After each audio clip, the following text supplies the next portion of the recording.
व्याख्यामुद्रां करसरसिजैः पुस्तकं शङ्खचक्रे बिभ्रद्भिन्नस्फटिकरुचिरे पुण्डरीके निषण्णः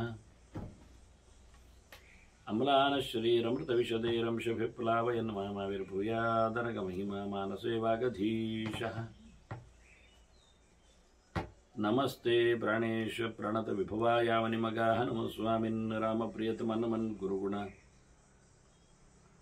नमस्तुभ्यं भीमप्रबलतमकृष्णेष्ट भगवन् नमः श्रीमन्मध्वप्रदिश सुदर्शन्नो जय जय श्रीगुरुभ्यो नमः नारायणं सुरगुरुं जगदेकनाथं भक्तप्रियं सकललोकनमस्कृतं च त्रैगुण्यवर्जितमजं विभुमाद्यमीशं वन्दे भवग्रम् अमरासुरसिद्धवन्द्यं नारायणं नमस्कृत्य नरं चैव नरोत्तमं देवीं सरस्वतीं व्यासं ततो जयमुदीरे ವೇದವ್ಯಾಸರ ಮಹಾಭಾರತದ ಚಿಂತಕರಿಗೆ ವಂದನೆಗಳು. ಶಾಂತಿ ಪರ್ವದ 275ನೆಯ ಪ್ರವಚನ. ಭೀಷ್ಮರು ಧರ್ಮರಾಜನಿಗೆ ಮತ್ತೆ ಮೋಕ್ಷ ಧರ್ಮದ ಚಿಂತನೆಯನ್ನು ಮುಂದುವರಿಸಿದ್ದಾರೆ. ಧರ್ಮರಾಜನೇ ಮತ್ತೆ ಪ್ರಶ್ನೆ ಹಾಕ್ತಾ ಇದ್ದಾನೆ ಭೀಷ್ಮರ ಹತ್ರ. ಇಷ್ಟೆಲ್ಲ ತೊಂದರೆಗ್ರಸ್ತವಾಗಿರುವ ಈ ನಮ್ಮ ಬದುಕಿನಲ್ಲಿ ವೈರಾಗ್ಯ ಯಾಕೆ ಬರುವುದಿಲ್ಲ? ಬಿಟ್ಟು ಹೋಗುವ ಅಂತ ಯಾಕೆ ಮನುಷ್ಯನಿಗೆ ಕಾಣುವುದಿಲ್ಲ? ನಾವು ಲೌಕಿಕವಾಗಿ ಉದಾಹರಣೆ ಹೇಳೋದಾದರೆ, ಭಾರೀ ಸಮೃದ್ಧವಾದ ರಾಜ್ಯದಲ್ಲಿ ಆದರೆ ಬೆಂಗಳೂರಿನಲ್ಲಿ ನಿಂತಿಟ್ಟುಕೊಳ್ಳುವ, ದೇಶದಲ್ಲಿ ಆದರೆ ಬಾಂಬೆಯಲ್ಲಿ ನಿಂತಿಟ್ಟುಕೊಳ್ಳುವ ಜನ ಯಾಕೆ ಅಲ್ಲೇ ಇರಲಿಕ್ಕೆ ಒದ್ದಾಡ್ತಾರೆ, ಹಾರ್ತಾರೆ, ಬಿಟ್ಟು ಹೋಗುವುದಿಲ್ಲ ಯಾಕೆ? ಅಲ್ಲಿ ತಮ್ಮದೇ ಆದ ಒಂದು ಸ್ವಂತ ನೆಲೆ ಇಲ್ಲದಿದ್ದರೂ, ವೃತ್ತಿ ಇಲ್ಲದಿದ್ದರೂ, ಸಂಬಂಧ ಇಲ್ಲದಿದ್ದರೂ ಆ ಜಾಗದಲ್ಲಿ ಯಾಕೆ ಒದ್ದಾಡ್ತಾರೆ ಅನ್ನೋ ಒಂದು ಸಹಜವಾದ ಈ ಲೋಕ ದೃಷ್ಟಾಂತದೊಡನೆ ನಾವು ನೋಡಿಕೊಂಡ್ರೆ ಈ ಸಂಸಾರ ಮನುಷ್ಯನಿಗೆ ಯಾಕೆ ವಾಕರಿಕೆ ಬರಲಿಲ್ಲ?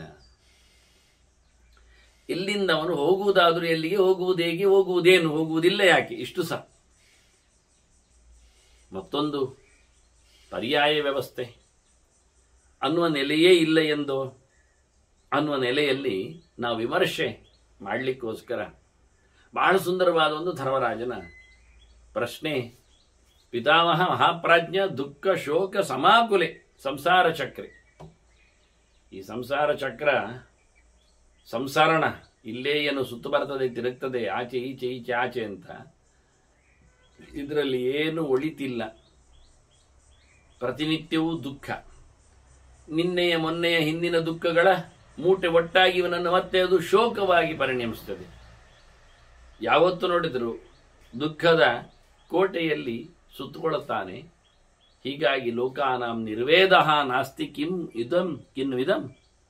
ಹಾಗಾಗಿ ಜನರಿಗೆ ಇಲ್ಲಿ ವೈರಾಗ್ಯ ಯಾಕೆ ಬರುವುದಿಲ್ಲ, ಇದು ಬೇಡ ಅಂತ ಕಾಣುವುದಿಲ್ಲ ಯಾಕೆ, ಇದರಲ್ಲಿ ಲಾಭ ಇಲ್ಲ ಅಂತ ಯಾಕೆ ಅರ್ಥ ಆಗುವುದಿಲ್ಲ, ಇದರಲ್ಲಿ ಎಂತ ಲಾಭವನ್ನು ಪಡೆದುಕೊಂಡವ ಸುತ್ತುತ್ತಾನೆ ಅಂತ ಕೇಳಿದರೆ ಭೀಷ್ಮರೊಂದು ಚಂದವಾದ ನಡೆದ ಘಟನೆಯನ್ನು, ಕಥೆಯನ್ನು ಹೇಳುತ್ತಾರೆ.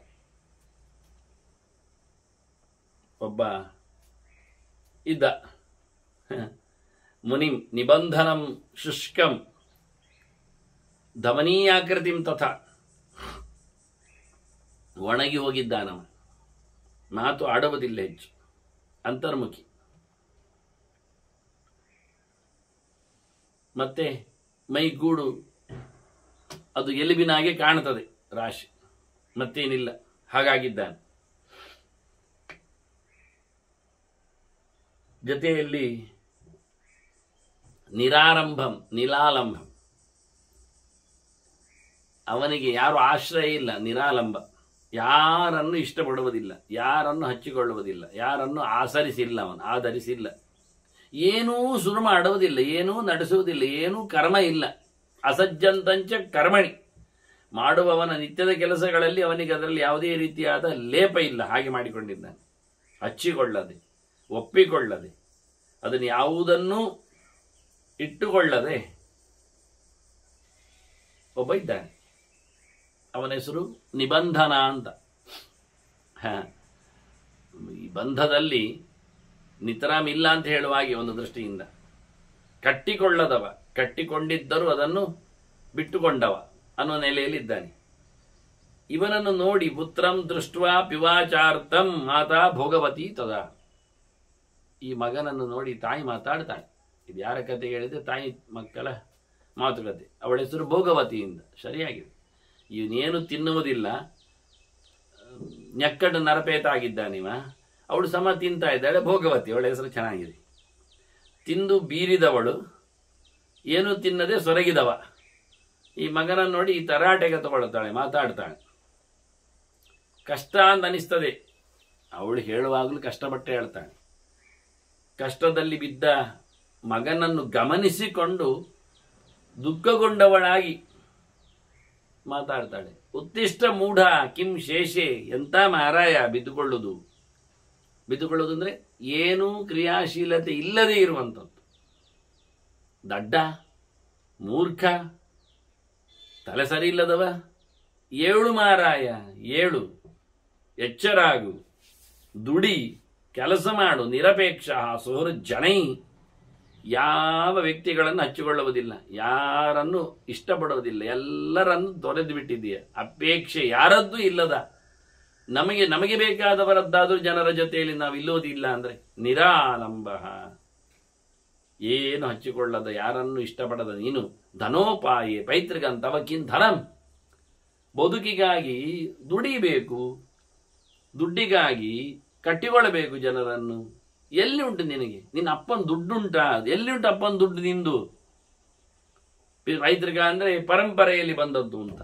ಬಳುವಳಿ, ಗಿಫ್ಟ್, ವಂಶ ಪರಂಪರೆ. ಎಂಥದ್ದು ಮಾರಾಯ. ಮಗ ಉತ್ತರ ಕೊಡ್ತಾನೆ ಅಮ್ಮನಿಗೆ. ಪೈತೃಕಮ್ಮೆ ಮಹನುಮಾತಃ ಸರ್ವ ದುಃಖಾಲಯಂತ್ವಿಹ. ನನ್ನ ಅಪ್ಪಂದು ದುಡ್ಡು ದೊಡ್ಡದುಂಟು. ದಪ್ಪನ್ ಮೂಟೆ. ಎಂಥದ್ದು? ಬೇಕಾದಷ್ಟು ದುಃಖದ ಕೊಂಪೆಯೇ ಉಂಟು. ಅಪ್ಪಂದು ನನಗೆ ಕೊಟ್ಟದ್ದು ಬಳುವಳಿ ಅಂತ. ಅಸ್ತ್ಯೇತದ್ ತದ್ವಿಘಾತಾಯ ಯತಿಷ್ಯೆ ತತ್ರ ಮಾಶುಚ. ಅದನ್ನು ನಾನು ಮುಗಿಸಿಕೊಳ್ಳಲಿಕ್ಕೆ, ಬಿಟ್ಟು ಇಡ್ಲಿಕ್ಕೆ, ದೂರ ಹಾಕಲಿಕ್ಕೆ ಪ್ರಯತ್ನ ಮಾಡ್ತಾ ಇದ್ದೇನೆ. ನೀನು ಸಂಕಟ ಪಡಬೇಡ ಅಂತ. ಇವನ ಸಂಕಟವನ್ನು ನೋಡಿ ಅಮ್ಮ ಬೊಬ್ಬೆ ಹೊಡೆದರೆ ಅಮ್ಮನಿಗೆ ಸಂಕಟ ಉಂಟು ಅಂತ ತಿಳ್ಕೊಂಡು ಬಾಯಿ ಮುಚ್ಚಿಸ್ತಾನೆ. ಅಪ್ಪ ಕೊಟ್ಟದಿಷ್ಟು ದೊಡ್ಡ ಮೂಟೆ ಉಂಟು ಮಾರಾಯಿತಿ, ಬೇಕಾದಷ್ಟು ಕಷ್ಟದ್ದು. ಅದನ್ನು ಖಾಲಿ ಮಾಡಲಿಕ್ಕೆ, ಮುಗಿಸಿಬಿಡ್ಲಿಕ್ಕೆ, ದೂರ ಹಾಕಲಿಕ್ಕೆ, ಒಡೆದಾಕಲಿಕ್ಕೆ ನಾನು ಪ್ರಯತ್ನ ಪಡ್ತಾ ಇದ್ದೇನೆ. ಎಂಥ ಕತೆ ಕೇಳ್ತಾನೆ. ಎಂಥದ್ದು ಅಪ್ಪ ಕೊಟ್ಟದ್ದು? ಇದು ದೇಹ. ಈ ದೇಹ ದುಃಖಾಲಯ. ಇದನ್ನು ಕಳ್ಕೊಳ್ಳುವುದೇ ಒಂದು ದೊಡ್ಡ ಸಂಗತಿ. ನೋಡಿ ಅವನ ಯೋಚನೆಗಳು. ಭಾರಿ ಚೆಂದಾಗಿ ಒಂದು ಕತೆ ಹೇಳ್ತಾನೆ ಮಗ. ಈಗ ಮಾತಾಡಿದ್ಯಾರು ಕೇಳಿದ್ರೆ ಮಗ ಅಮ್ಮನಿಗೆ ಹೇಳೋದು. ಕಶ್ಚಿತ್ ಮಹತಿ ಕಾಂತಾರೆ ವರ್ತಮಾನ ಧನೇಪ್ಸಯ. ಒಬ್ಬ ದುಡ್ಡು ಬೇಕು ಅಂತ. ನಿನಗೆಂತ ದುಡ್ಡು ಬೇಕಲ್ಲ, ನಿನ್ಗೆಂತ ಮಾರಾಯ ಬಿದ್ದುಕೊಂಡದ್ದು. ಒಂದು ದುಡ್ಡು ಮಾಡಿ ಜನರನ್ನು ಒಟ್ಟು ಸೇರಿಸಿಕೊಂಡು ಎಲ್ಲ ಹೇಳಿ ಶುರು ಮಾಡಿದ್ದೆಲ್ಲ. ಇದೇ ಅಪ್ಪ ಕೊಟ್ಟದ್ದು ದುಡ್ಡಿನ ಕೊಪ್ಪರಿಗೆ. ಆಯ್ತಾ, ನಿಂಗೆ ಬೇಕಾ? ಕತೆ ಹೇಳ್ತೇನೆ ನೋಡು. ಒಬ್ಬನಿಗೆ ದುಡ್ಡು ಬೇಕು ಅಂತ ಅನಿಸುತ್ತೆ. ದುಡ್ಡಿಗಾಗಿ ಏನು ಮಾಡಿದ? ಹೊರಟ ವನದುರ್ಗಮ ಅಭಿಪ್ರಾಪ್ತ. ಭಾರಿ ದೊಡ್ಡದಾದ ಒಂದು ಕಾಡಿಗೆ, ಗೊಂಡಾರಣ್ಯಕ್ಕೆ ಹುಡುಕ್ತಾ ಹೊರಟ. ಮಹತ್ ಕ್ರವ್ಯಾದ ಸಂಕುಲಂ. ಬೇಕಾಗಿ ಸಿಂಹ, ವ್ಯಾಘ್ರ, ಶರಭ, ಹುಲಿ, ಕರಡಿ, ಎಲ್ಲ ಪ್ರಾಣಿಗಳು, ಕ್ರೂರ ಪ್ರಾಣಿಗಳ ಬಹಳಷ್ಟು ದೊಡ್ಡ ಸಂತೆ ಅದು. ಅದರೊಳಗೋದ. ಎಲ್ಲಿ ಏನ್ ನೋಡುತ್ತಾನೆ? ಸದೃಷ್ಟ ವ್ಯಥತೆ ಭೂಮನ್. ಗಾಬರಿ ಪಟ್ಟಿದ್ದಾನೆ, ಬಹಳಷ್ಟು ಹೆದರಿಕೊಂಡಿದ್ದಾನೆ. ಶರಣಾರ್ಥಂ ಪ್ರಧಾವತಿ. ಎಲ್ಲಿ ಹೋಗುವುದೆಂದು ಓಡ್ತಾನೆ. ಕಾಡಿನಲ್ಲಿ ಓಡಿದ್ರೆ ದಾರಿ ಸಿಗ್ತದ ಮಾರೇರಿ. ಕಾಡಿನಲ್ಲಿ ದಾರಿ ಉಂಟ? ಕಾಲಿಟ್ಟದ್ದೇ ದಾರಿ ಅಂತ ಅರ್ಥ. ಎಲ್ಲಿ ಮುಂದೋಗ್ತದೆ ಅಂತ ಉಂಟ? ಇಲ್ಲ, ಹಿಂದೆ ಬರಬೇಕಾಗ್ತದೆ. ಹೀಗೆ ಸಿಕ್ಕಾಬಟ್ಟೆ ಯಾವ ದಿಕ್ಕೊಂದಿಲ್ಲ. ಒಮ್ಮೆ ಆಚೆ ಓಡುವುದು, ಇನ್ನಲ್ಲಿ ಹೋಗ್ಲಿಕ್ಕೆ ಆಗ್ಲಿಕ್ಕಿಲ್ಲ ಆಗ್ತದೆ, ಮತ್ತೊಂದು ಕಡೆ ಓಡುವುದು. ಅಲ್ಲಿ ಭಯಂಕರವಾದ ಶಬ್ದಗಳು ಕೇಳಿಸುವಾಗ್ತದೆ, ಇನ್ನೊಂದು ಕಡೆ ಹೋಗುವುದು. ಹೋಗ್ಲಿಕ್ಕೆ ಆಗದೆ ಅಲ್ಲಿ ಜಾರುವ, ಬೀಳುವ, ಅಡ್ಡ ಬರುವ ಸೊತ್ತುಗಳು ನೋಡಿ ಮತ್ತೊಂದು ಕಡೆ. ಎಲ್ಲೆಂದರಲ್ಲಿ ಹುಡುಕಾಡಿಕೊಂಡು ಓಡಿದ. ಅಥಾ ಪಶ್ಯದ್ ವನಂ ರೂಢಂ ಸಮಂತಾದ್ ವಾಗುರಾವೃತ. ಒಂದು ಕಡೆ ಹೋಗಿದ್ದಾನೆ, ಸುತ್ತಮುತ್ತಲು ಬಳ್ಳಿ, ಸಮಗ್ರವಾಗಿ ಬಳ್ಳಿಗಳ ರಾಶಿಯಲ್ಲಿ ಸೇರಿಕೊಂಡ ಒಂದು ಗಟ್ಟಿಯಾದ ಕಾಡು. ಇವ ಹೋದವ ಬಳ್ಳಿಗೆ ಸಿಕ್ಕಾಕೊಂಡಿದ್ದಾನೆ. ಸಪಪಾತ ದ್ವಿಜಸ್ತತ್ರ ವಿಜನೆ ಸಲಿಲಾಶಿ. ಯಾರ ಜನಜಂಗುಳಿ ಇಲ್ಲ, ವ್ಯಕ್ತಿ ಕಥೆ ಇಲ್ಲ. ದೊಡ್ಡವಣ್ಣು ನೀರಿನ ಹೊಂಡಕ್ಕೆ ಬಳ್ಳಿಯ ರಾಶಿಯಲ್ಲಿ ಆಗಲಿ ಹೋಗಿ ನೆಲದಲ್ಲಿ ಏನು ಗೊತ್ತಿಲ್ಲದೆ ಗುಳುಮ್ಮ ಬಿದ್ದಿದ್ದಾನೆ. ಕಥೆ ಹೇಳ್ತಾರೆ ಬಹಳ ಚಂದವಾಗಿ. ಬೀಳುವ ರಭಸದಲ್ಲಿ ಗಟ್ಟಿಯಾದ ಬಳ್ಳಿಯನ್ನೆಲ್ಲ ಅರಂಟಿ ಹಿಡ್ಕೊಂಡಿದ್ದಾನೆ. ಗಚಕ್ಕ ಅಂತ ಬಾಹುಬ್ಯ, ಎರಡು ಕೈಯಲ್ಲಿ ಸಂಪರಿಶ್ವಕ್ತ ತಯ ಪರಮಸತ್ವಯ. ಗಟ್ಟಿ ಬೀಳಲು ಬರ್ತೇದು, ಬೀಳುವುದಿಲ್ಲ, ಬೀಳದು ಆದ್ರಿಂದ ಅದು ಬೀಳಲು. ಇವ ಎರಡು ಕೈಯಲ್ಲಿ ಗಟ್ಟಿ ಇಟ್ಕೊಂಡಿದ್ದಾನೆ. ಅದರಿಂದ ಬಹಳ ಚಂದವಾಗಿ ಆ ಬಲ್ಲೆಯಲ್ಲಿ ನೀರಿನ ಹೊಂಡಕ್ಕೆ ಬೀಳದೇವ ಜೊತಾಡಿಕೊಂಡ. ಸತತ ಲಂಬತೆ ತತ್ರ ಊರ್ಧ್ವಪಾದ ಅಧಾಕ್ಷಿರ. ಕಾಲು ಮೇಲೆ ಆಗಿದೆ, ತಲೆ ಕೆಳಗಾಗಿದೆ. ಉತ್ತಾನ ಪಾದ ಅಂತ ನೋಡಿ, ಎಷ್ಟು ಚೆನ್ನಾಗಿದೆ ಹೆಸರಲ್ವ ರಾಜನದ್ದು. ಆ ರೀತಿಯಾಗಿ ಇವನು ಕಾಲ ಮೇಲೆ ತಲೆ ಕೆಳಗಾಗಿ ಆ ಬಳ್ಳಿಯ ರಾಶಿಯಲ್ಲಿ ಕೈಯಲ್ಲಿ ಗಟ್ಟಿ ಇಟ್ಕೊಂಡದ್ದಕ್ಕೋಸ್ಕರ ಬೀಳುವವ ಬೀಳದೆ ಗಮ್ಮತ್ತಿನಲ್ಲಿ ಜೋತಾಡಿದ್ದಾನೆ. ಖುಷಿ ಕಾಣ್ತದೆ. ಇದು ಇಂಥ ರೀತಿಯ ತೊಟ್ಟಿಲಿ ಸೇವೆ ಎಲ್ಲ ಮಾಡಬೇಕು. ಜನರು ಯಾವ್ಯಾವುದೋ ಬಗೆಯ ಸಾಹಸ ಕ್ರೀಡೆಗಳನ್ನೆಲ್ಲ ಮಾಡ್ತಾರಲ್ಲ, ಯದ್ವಾದದ್ದು ಓಡಾಡುವ, ತಿರುಗಾಡುವ, ಬೀಳುವ, ಹಾರುವ. ಹಾಗಾಗಿ ಇದು ಒಂದು ನಮೂನೆ. ಈ ನಮೂನೆ ಒಂದು ಜೋಕಾಲಿ. ಅದು ಉಲ್ಟವೇ ಹೋಗುದು, ಮಂಡೆ ಕೆಳಗೆ ಕಾಲು ಮೇಲೆ ಮಾಡಿಕೊಂಡೇ ಜೋತಾಡುದು. ಅಂಥದ್ದು ಸೀದಾ ಅದು ಖಾಲಿ ಒಂದ್ಸರ್ತಿ ಮಾತ್ರ ಅಲ್ಲ, ಹಾಗೆ ಅದು ಆಟ. 3/4 ಗಂಟೆಯೋ 3 ಗಂಟೆಯೋ. ಮತ್ತೆ ಅವನ ಮಂಡೆ ಪೂರ ಕೆಂಪಾಗಿರ್ತದೆ, ನೆತ್ತರ ಪೂರ ಹೃದಯದಲ್ಲಿ ಬ್ಲಾಕ್ ಆಗ್ತದೆ. ಮತ್ತೆ ಅಲ್ಲಿಗೆ ಆಸ್ಪತ್ರೆಯವರಿಗೆ ಗಡದ್ದು ಪಕ್ಕದಲ್ಲೇ ಆಸ್ಪತ್ರೆ ಇರಬೇಕು. ಒಳ್ಳೆ ದುಡ್ಡು ಆಗ್ತದೆ. ಏನು ನೋಡಿ ನಮ್ಮನ್ನು ಇವನ ಅವಸ್ಥೆ ನೋಡಿ ಹೇಗಾಗಿದೆ ಇರುವುದು. ಸಹಜವಾದ ಶರೀರ ದೇವರದ್ದು, ದೇವರು ಕೊಟ್ಟ ರೀತಿಯ ದೇವರು ಗೊತ್ತಿಲ್ವಾ? ತಲೆಯಲ್ಲಿರ್ಬೇಕು, ಕಾಲಿಯಲ್ಲಿರ್ಬೇಕು ಗೊತ್ತಿಲ್ವಾ? ಕಾಲಿನಿಂದ ತಲೆವರೆಗೆ ಕ್ರಿಯಾಶೀಲತೆ ಇರಬೇಕಾದ್ರೆ ಯಾವಾಗ ಎಲ್ಲಿರಬೇಕು ಗೊತ್ತಿಲ್ವಾ? ಕಿವಿಯನ್ನು ಎರಡನ್ನು ಕತ್ತರಿಸಿಕೊಂಡು ನಾವು ಹೊಟ್ಟೆ ಮಾಡಿ ಬೆನ್ನಿಗೆ ಅಂಟಿಸಿದ್ರೆ ಎಲ್ಲ ಶಬ್ದ ಪಿರದಿಂದ ಕೇಳಲಿ ಅಂತೇಳಿ ಆಗ್ತದ? ದೇವರು ಮಾಡಿಟ್ಟಿದ್ದಾನೆ ಎಲ್ಲಿ ಯಾವುದು ಇರಬೇಕು, ಎಷ್ಟಿರಬೇಕು, ಹೇಗಿರಬೇಕು. ಹೌದು, ದೇವರೊಂದು ಕೊಡ್ಲಿಕ್ಕೆಯನ್ನು ಕೊಟ್ಟು ಬಿಟ್ಟ ಮಾರೆ. ಒಂದು ಕಾಲು ಹೆಬ್ಬೆರಳು ತುರಿಕೆ ಆಗುವಾಗ ಹೇಗೆ ಮಾರೆ ಕಿರುಂಬುದು? ಅದೇ ಕೈಯನ್ನು ಉದ್ದ ಮಾಡಿಬಿಡುದಂತೆ. ಹೇಗೆ ಕಾಲಿನವರಿಗೆ ಕೈ ಹೇಗಾಗಬೇಡ. ದೇವರು ಕೊಟ್ಟಕ್ಕೆ ಕೊಟ್ಟ ಮಾರೆ, ಅದರಲ್ಲಿ ಕೊಟ್ಟೆ ಅಂತ ಕರ್ಮ. ನಿಂತುಕೊಂಡೇ ಕಿರುಂಬುವ ಹೇಗಿದ್ರೆ ಹೇಗಿದ್ರೆ, ತುರಿಸುವ ಆಗಿದ್ರೆ ಕಾಲ ಅಡಿಯಲ್ಲಿ. ಹಾಗೆ ರಭಸದಲ್ಲಿ ಓಡುವಾಗ ಎಲ್ಲಿ ಅದು ಸಿಕ್ಕಾಕೊಂಡು ಎರಡು ಕೈ ಅಲ್ಲೇ ಇರ್ತದೆ, ಇವು ಮಾತ್ರ ಮುಂದೆ ಹೋಗಿರ್ತಾರೆ. ದೇವರು ಬೇಕಿಗೆ ಉದ್ದದ ಕೊಕ್ಕಿನ ಬಾಕಿಗಳನ್ನು ಮಾಡಿದ್ದಾನೆ. ಸಣ್ಣ ಕೊಕ್ಕಿನದ್ದು ಉಂಟು, ಅಗಲ ಕೊಕ್ಕಿನದ್ದು ಉಂಟು, ಕಾಲುದ್ದದ್ದು ಉಂಟು, ಕಾಲಿಗಿಡ್ಡದ್ದು ಉಂಟು. ಎಲ್ಲ ಬಗೆಯದ್ದು ಮಾಡಿಕೊಟ್ಟಿದ್ದಾನೆ ದೇವರು. ದೇವರಿಗೆ ವೆರೈಟಿ ಮಾಡಲಿಕ್ಕೆ ಬರುವುದಿಲ್ಲ ಅಂತಲ್ಲ. ಅಗಲ ರೆಕ್ಕೆ, ಸಪೋರ ರೆಕ್ಕೆ, ಸಣ್ಣ ರೆಕ್ಕೆ, ದೊಡ್ಡ ರೆಕ್ಕೆ, ಉದ್ದ ರೆಕ್ಕೆ, ಕಪ್ಪು ರೆಕ್ಕೆ, ಬಾಲ ಇಲ್ಲದ್ದು ಇದ್ದದ್ದು, ಜುಟ್ಟು ಇದ್ದದ್ದು ಇಲ್ಲದ್ದು, ಈಗ ಎಲ್ಲ ಬಗೆಯ ವೆರೈಟಿಗಳನ್ನು ಪ್ರಾಣಿ ಪಕ್ಷಿ ಪ್ರಪಂಚಗಳಲ್ಲಿ ಕಲರ್ ಆಗಿ ಮಾಡಿಕೊಟ್ಟಿದ್ದಾನೆ. ಕೂಗುವ ಬಗೆಯೂ ವಿಚಿತ್ರ, ಹಾರುವ ಕಥೆಯೂ ಬಗೆ ಬಣ್ಣನೆ, ಕುಣಿಯುವ ರೀತಿಯೂ ಹಾಗೆ, ಎಲ್ಲವನ್ನಲ್ಲಿಟ್ಟಿದ್ದಾನೆ. ಹಾಗಾಗಿ ನಾವು ಮಾಡಬೇಕಾಗಿಲ್ಲ, ಅದು ಪ್ರಾಣಿ ಪ್ರಪಂಚ. ನಾವು ಕಪ್ಪೆಯಾಗಿ ಓಡುವುದು, ಮಂಗನಾಗಿ ಹಾರುವುದು, ಆನಂತರ ಇದರ ಹಾಗೆ ಹಾವಿನಾಗಿ ತೆವಳುವುದು, ಇದೆಲ್ಲ ನಾವು ಮಾಡಬೇಕಾಗಿಲ್ಲ. ನವಿಲಿನಾಗಿ ಕೂತ್ಕೊಳ್ಳುವುದು, ಕೋಳಿಯಾಗಿ ಕೂಗುವುದು, ಅದೆಲ್ಲ ನಾವೇ ಯಾಕೆ ಮಾಡಿ? ಅದು ಅವುಗಳು ಮಾಡ್ತಾವೆ, ಅವುಗಳು ಉಂಟಲ್ಲ, ಅದು ಸಹಜ ಅಲ್ವಾ? ಅಸಹಜವಾದ ಪ್ರವೃತ್ತಿ ನಮಗೆ ಏಕೆ? ದೇವರು ಕೊಟ್ಟದ್ದನ್ನು ಪಡೆಯುವ ಬದಲಿಗೆ ಬಹಳ ಅದ್ಭುತವಾಗಿ ಹೇಳಿದ. ಅದು ಆರೋಗ್ಯ ಸಮಸ್ಯೆಗೆ ಮಾರ್ಯಾರೆ. ಅದಕ್ಕೆ ನಾವು ಮಂಡೆ ಕೆಳಗೆ ಮಾಡುವಂಥದ್ದು ಶೀರ್ಷಾಸನ. ಮತ್ತೆ ಕೆಲವರು ಇನ್ನೂ ಆರೋಗ್ಯ ಸಮಸ್ಯೆ ಹೆಚ್ಚು ಕಡಿಮೆ ಅಂತ ಅವು ಪಕ್ಕ ಸಾಯ್ತಾ ಇಲ್ಲ, ಅದಕ್ಕೆ ಶವಾಸನ ಅವರದ್ದು. ಅದೆಲ್ಲ ಬೇಕಾ? ಅದಕ್ಕೋಸ್ಕರ ಮತ್ತೆ ಥೆರಪಿಗಳು. ಅವನಿಗೆ ಕಾಲನ್ನು ಮಡೀಸಿಡ್ತಾರೆ, ಅಲ್ಲಿ ಹೋದ ನಂತರ ಮುಕ್ಕಾಲ ಅದಕ್ಕೆ ಪಟ್ಟಿ ಹಾಕಿ ಇರ್ತಾರೆ. ಮನುಷ್ಯ ತನ್ನ ಕಥೆಯನ್ನು ಅರ್ಥ ಮಾಡಿಕೊಳ್ಳುತ್ತಾ ಇಲ್ಲ.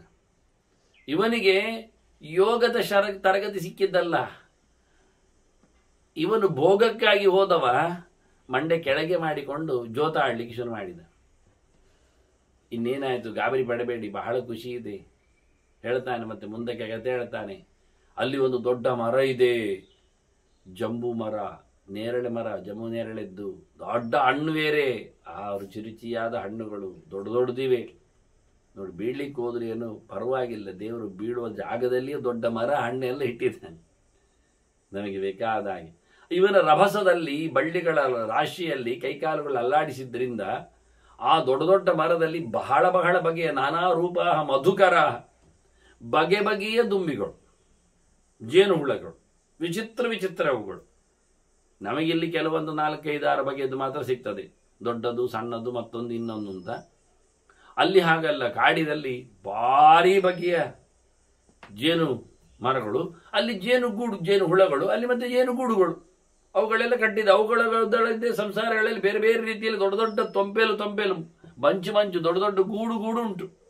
ಇವನ ಗಡಿಬಿಡಿಯಲ್ಲಿ ಏನಾಗಿದೆ, ಅದು ಅಲ್ಲಿ ಎಲ್ಲ ತಾಗಿಕೊಂಡಿದೆ, ಎಲ್ಲ ಅದರದ್ದು ರಸ ಕೆಳಗೆ ಇಳಿದಿದೆ. ತೇಷಾಂ ಮಧೂನಾಂ ಬಹುದಾ ಧಾರಾ ಪ್ರವೃತೆ ತದ.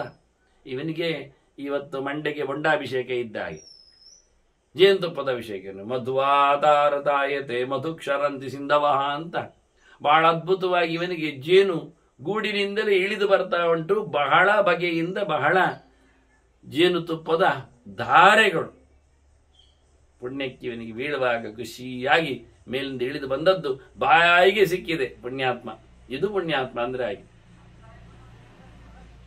ಬಹಳಷ್ಟು ಗಮ್ಮತ್ತಿನಲ್ಲಿ ಇರಬೇಕು ಅಂತ ಹೊರಟವನಿಗೆ ಬಳ್ಳಿಗಳು ತಾವಾಗಿ ಅವನನ್ನು ಅಡಿಮೇಲು ಮಾಡಿ ತಲೆ ಕೆಳಗೆ ಮಾಡಿ ಜೋತಾಡಿಸಿದ್ರು. ಆ ರಭಸದಲ್ಲಿ ತಾಗಿಕೊಂಡ ಜೇನು ತುಪ್ಪ ಅವನ ಬಾಯಿಗೆ ಬೀಳುವಾಗಿ ಟಂಗ ಟಂಗ ಟಂಗ ಅಂತ ಬಹಳ ಚಂದಾಗಿ. ವಿಲಂಬ ಮಾನಸ್ಸಭುಮಾನ್, ಬಹಳ ಚೆನ್ನಾಗಿದ್ದಾನೆ. ಧಾರಾಂ ಪಿಬತಿ ಸರ್ವದಾ, ಗಮ್ಮತ್ನಲ್ಲಿ ಬಾಯಿ ಕೊಟ್ಟು ಚಪ್ಪರಿಸ್ತಾ ಇದ್ದಾನೆ. ಸಿಹಿಯಾದ ಜೇನು ರಸ, ಎಲ್ಲ ಮರಗಳ ಸಾರ, ಹೂವಿನ ಮಕರಂದ ಅದು.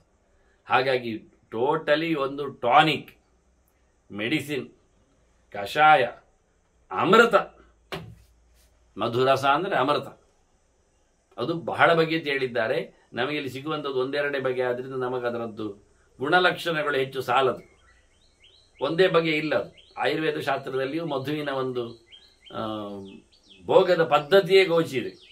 ಅದನ್ನು ಯಾವ್ಯಾವುದೋ ಜೊತೆಯಲ್ಲಿ ತಿಂದಾಗ, ಕುಡಿದಾಗ, ಪಡೆದಾಗ ಅವನು ತೆಳ್ಳಗಾಗ್ತಾನೆ. ಇನ್ಯಾವುದೋ ರೀತಿಯಲ್ಲಿ ಕುಡಿದಾಗ ಅವನು ದಪ್ಪನಿಗೆ ಆಗ್ತಾನೆ. ಇನ್ಯಾವುದೋ ಬಗೆಯಲ್ಲಿ ನೋಡಿದಾಗ ಅವನಿಗೆ ಕಣ್ಣು ಚೆನ್ನಾಗಿ ಕಾಣುತ್ತದೆ, ಹೊಳಪು ಬರ್ತದೆ, ದೇಹ ಬೆಳೀತದೆ. ಇನ್ನೇನು ತುಂಬ ಬಗೆ ಇದೆ. ಮಧುವಿನ ಪ್ರಯೋಗಗಳು ಬೇಕಾದಷ್ಟಿವೆ. ಅನೇಕ ಚೂರ್ಣಗಳ ಜೊತೆಯಲ್ಲಿ ಅದನ್ನು ನೆಕ್ಲಿಕ್ಕಿರ್ತದೆ, ಹಚ್ಚಲಿಕ್ಕಿರ್ತದೆ, ಮೆತ್ತಲಿಕ್ಕಿರ್ತದೆ. ಎಷ್ಟು ಜನ ಮುಂದುವರೆದಿದ್ದಾರೆ ಕೇಳಿದರೆ ಜಿಲೇಬಿಯನ್ನು ಜೇನುತುಪ್ಪದಲ್ಲಿ ಮುಳುಗಿಸಿ ತೆಗೆದು ಹಾಕುವವರಿದ್ದಾರೆ. ಅದನ್ನು ಮಾತ್ರ ಅಲ್ಲ, ಇನ್ನೆಷ್ಟೋ ಪದಾರ್ಥಗಳನ್ನೆಲ್ಲ ಜೇನುತುಪ್ಪದಲ್ಲಿ ಮುಳುಗಿಸ್ಲಿಕ್ಕುಂಟು. ಹೀಗಾಗಿ ಜನರ ಆಸೆ, ಆಕಾಂಕ್ಷೆ, ಆಮಿಷ, ವೈಭವ ನೋಡಿ ಅವರು ಬೇರೆ ಬೇರೆ ಪ್ರಕಾರದಲ್ಲಿ ಅದನ್ನು ತಯಾರು ಮಾಡಿ ಕೊಡ್ತಾ ಇದ್ದಾರೆ. ಬೆಲ್ಲದ ನೀರು ಹಾಕಿ, ಮತ್ತೆ ರಬ್ಬರು ಕಾಯಿಸಿ ಹಾಕಿ, ಎಲ್ಲ ಅನೇಕ ರೀತಿಯಲ್ಲಿ ಎಲ್ಲರಿಗೆ ಭಾರಿ ಖುಷಿ. ಕೆಲವರಿಗೆ ಬಾಯಲ್ಲಿ ಖಾಲಿ ಆಗುವುದೇ ಇಲ್ಲ ಮಾರೆ, ಎಷ್ಟೊತ್ತು ನೋಡಿದ್ರು ಜೇನುತುಪ್ಪದ ಉಂಡೆ ಉಳಿತದೆ, ಅದೇ ಉಂಡೆ ಉಳಿತದೆ, ಅದು ರಬ್ಬರ್ ಪಿಂಡ. ಅವ್ನ ಮಂಡೆ ಸಮಯ ಇಲ್ಲ, ದೊಂಡೆಗೆ ಒಂದು ಸಿಕ್ಕಿದ್ರೆ ಆಯ್ತಲ್ಲ. ಜನರಿಗೆ ಏನು ಹೇಳುವ ನಾವು? ಇಷ್ಟು ಚೆನ್ನಾಗಿ ಇವನಿಗಂತೂ ನ್ಯಾಚುರಲ್ ಅಮೃತದಾಗಿ ಆಗಿದೆ. ಅದನ್ನು ಕುಡದೆ ಬದುಕ್ತಿದ್ದಾನೆ ಇವನು. ನೋಡಿ ಗಮ್ಮತ್ತು ಅಂದ್ರೆ, ಇಷ್ಟ ಬಂದಾಗ ನೆಕ್ಕಿ ಬಿಡುದು, ಬಿದ್ದದ್ದನ್ನು ಬೀಳ್ತಾ ಇರ್ತದೆ ಅದು ತಂದಾಕಿದ್ದು. ಹಾಗಾಗಿ ಮಧುಕರದ ಒಂದು ಬದುಕು ನೋಡಿ ಆ ಜೇನು ಹುಳಗಳದ್ದು. ತಮಗಿಲ್ಲ, ಒದ್ದಾಡ್ತಾವೆ, ಮೈಲುಗಟ್ಟಲೆ ಹೋಗಿ ಎಲ್ಲೆಲ್ಲ ಹೂಗಳಿದ್ದ ಒಂದಿಷ್ಟು ರಾಶಿ ತಂದಾಕ್ತಾವೆ ರಸವನ್ನು. ಬಹಳ ಚಂದವಾಗಿ ವರ್ಷಗಟ್ಟಲೆ ಪ್ರಿಸರ್ವೇಟಿವ್ ಇಲ್ಲದೆ ಬರತಕ್ಕಂತಹ ಪ್ರಾಕೃತಿಕವಾದ ಔಷಧಪ್ರಾಯವಾದ ಸಂಗತಿ ಅದು. ಸರ್ವ ವನಸ್ಪತಿಗಳ ರಸ ನೋಡಿ. ನೆಲದ ರಸ ಮರದಲ್ಲಿ ಬರ್ತದೆ, ನೆಲದಲ್ಲಿರತಕ್ಕ ಸಾರ ಅದನ್ನು ಎಳ್ಕೊಂಡು ಮರ ಬೆಳೆಯುವುದು. ಆ ಮರದಲ್ಲಿಯೂ ಅತ್ಯಂತ ಪ್ರಧಾನವಾದ ರಸವಾಗಿ ಬರುವಂಥದ್ದು ಕಿಸಲಯಗಳು, ಚಿಗುರುಗಳು. ಆ ಚಿಗುರುಗಳಲ್ಲಿ ಎಲೆಗಳು, ಎಲೆಗಳಲ್ಲಿ ಪುಷ್ಪಗಳು. ಆ ಪುಷ್ಪದಲ್ಲಿ ಇರತಕ್ಕ ರಸ ಎನ್ನುವುದು ಇಡೀ ನೆಲದ ಮರದ ಮೇಲಿಂದ ಬಿದ್ದ ಮಳೆಯ ನೀರನ್ನು ಎಳ್ಕೊಂಡ ಸುಂದರವಾದ ಗಾಳಿಯನ್ನು ಹೀರಿಕೊಂಡ ಮರ ಅದು. ಮತ್ತೆ ನಮಗೊತ್ತು ಅವುಗಳು ಹೇಗೆ ಅಂತ. ಶಾಖವನ್ನು, ಸೂರ್ಯನ ಕಿರಣವನ್ನು ಕುಡಿದಿವೆ, ಚಂದ್ರಕಿರಣವನ್ನು ಆಧರಿಸಿ ನಿಂತಿವೆ. ನಾವು ಹಗಲಿಗೇನು ಹೊರಗಿರ್ತೇವೆ, ಆದರೆ ರಾತ್ರಿಗೆ ಒಳಗಿರುತ್ತೆ. ಹಾಗಾಗಿ ನಮಗೆ ಚಂದ್ರಪಾನ ಸಿಗುವುದಿಲ್ಲ, ಅಮೃತಪಾನ ಸಿಗುವುದಿಲ್ಲ, ಬಹಳ ಕಡಿಮೆ. ಇದ್ದರೂ ಮೇಲಿನ ಮುಗಿಲಿನ ಅಡ್ಡಗಳಿಂದಾಗಿ ನಮಗೆ ಅದು ಅರ್ಥ ಆಗುವುದಿಲ್ಲ. ಈ ಮರಗಳು ಹಾಗಲ್ಲ, ಮುಗಿಲೆತ್ತರಕ್ಕೆ ಬೆಳೆದು ಸೂರ್ಯನನ್ನು ಕುಡಿದಾಗಿ ಚಂದ್ರನನ್ನು ಕುಡಿದಿರ್ತಾವೆ. ಅತ್ತ ತೇಜಸ್ಸಿನ ಆಪೂರಣ, ಇತ್ತ ಜಲದ ಸೇಚನ, ಅತ್ತೆ ಮಣ್ಣಿನ ಅಶನ. ಅದರ ಜೊತೆಯಲ್ಲಿ ಈ ವಿಚಿತ್ರವಾದಂತಹ ಎಲ್ಲೆಂದರಲ್ಲಿ ಸಂಚಾರ ಮಾಡಿಕೊಂಡು ಬಂದಿರತಕ್ಕ ಗಾಳಿಯ ಗೆಳೆತನ. ಇಷ್ಟು ಒಟ್ಟಾದ ಮರಗಳ, ಅಂದ್ರೆ ಆಕಾಶ ಹಬ್ಬಿದ ಮರಗಳ ಕತೆ ಹೇಳಬೇಕಾ? ಪಂಚಭೂತಗಳ ಮಹಾ ಸಮಾರಾಧನೆ ಅವುಗಳಲ್ಲಿದೆ. ಅದು ಹೂವಿನಲ್ಲಿ ಮೆತ್ತಿಕೊಂಡಿದೆ. ಆದ್ದರಿಂದ ಹೂವಿನ ಸಮರ್ಪಣೆ, ಅದರ ಅಶನ, ಅದರ ಆಘ್ರಾಣ, ಅದರ ಅಲಂಕರಣ ಇವೆಲ್ಲ ಬಹಳ ದೊಡ್ಡ ಮಟ್ಟಿನ ಸಂಗತಿಗಳು ವಿಷಯದಲ್ಲಿ. ಈಗೆಲ್ಲ ಹೂಗಳೆಲ್ಲ ಸ್ಥಾನಗಳಲ್ಲಿ ಬಟ್ಟೆ ಬರೆಗಳನ್ನೆಲ್ಲ, ಪ್ಲಾಸ್ಟಿಕ್ ತೊಟ್ಟೆಗಳನ್ನೆಲ್ಲ ಇಟ್ಟು ಅಲಂಕಾರಕ್ಕೆ ಹೋಗಿದ್ದಾರೆ. ತೋರಣಗಳಿಗೆಲ್ಲ ಹಿಂದೆ ಹೂವಿನಂತೆ. ಹಾಗಾಗಿ ಅಂತ ಹೂವಿನಲ್ಲಿರತಕ್ಕಂಥ ಅನೇಕ ಅಂಶಗಳು, ಪೌಷ್ಟಿಕಾಂಶಗಳು, ಬದುಕಿರಬೇಕಾಗಿರತಕ್ಕ ಜೀವಸತ್ವಗಳು, ಇವನ್ನೆಲ್ಲ ಹೊತ್ತು ತಂದದ್ದನ್ನು ಇವ ಬಹಳ ಚಂದವಾಗಿ ಕುಡಿದು ಗಮ್ಮತ್ನಲ್ಲಿ ಇದ್ದಾನೆ, ಜೋತಾಡ್ತಾ ಇದ್ದಾನೆ. ಆದರೂ ಅವನಿಗೆ ಅಲ್ಲ ಕುಡಿದು ಸಾಕಾಗ್ತದೆ ಹೇಳಿ, ಸಾಕಾಗುವುದಿಲ್ಲಿರಿ. ನತಸ್ಯ ತೃಷ್ಣಾ ವಿರತ ಪೀಯಮಾನಸ್ಯ ಸಂಕಟೆ. ಒದ್ದಾಟದಲ್ಲಿ ಬಿದ್ದುಕೊಂಡಿದ್ದಾನೆ, ಇಳಿಯುವಂತಿಲ್ಲ. ಅತ್ತ ಕ್ರೂರ ಪ್ರಾಣಿಗಳು ಕಾಯ್ತಾ ಇವೆ. ಹೇಳಿಕೊಳ್ಳಿಕ್ಕೇನು ಸುಲಭ ಇದೆ ಕತೆ. ಅವನು ಜೋತು ಆಡಿಸಿಕೊಂಡ ಬಳ್ಳಿಯೂ ಗ್ಯಾರಂಟಿ ಇಲ್ಲ. ಯಾಕೆಂದ್ರೆ ಅವುಗಳನ್ನು ಕತ್ತರಿಸುತ್ತಾ ಇವೆ ಇಲಿಗಳು ಬೇಕಾದ್ರೆ. ಇತ್ತ ಇಳಿದು ಬಿಡು, ಹೊಂಡಕ್ಕೆ ಬಿದ್ದೋಗ್ಲಿ ಹೇಳಿದ್ರೆ ಅದು ಸಾಧ್ಯ ಇಲ್ಲ. ಹೊಂಡದಲ್ಲಿ ಒಂದು ದೊಡ್ಡ ಹಾವು ಬೇರೆ ಬುಸುಗುಡ್ತಾ ಉಂಟು. ಆದ್ರೆ ಇವನಿಗೆ ಬೀಳುವಂತಿಲ್ಲ, ಬೀಳಲನ್ನು ಇಟ್ಕೊಂಡು ಜೋತಾಡುವಂತೆ ಇಲ್ಲ. ಯಾವತ್ತು ಕತ್ತರಿಸಿ ಬೀಳ್ತದೆ ಗೊತ್ತಿಲ್ಲ ಅವನ ಬೀಳಲು.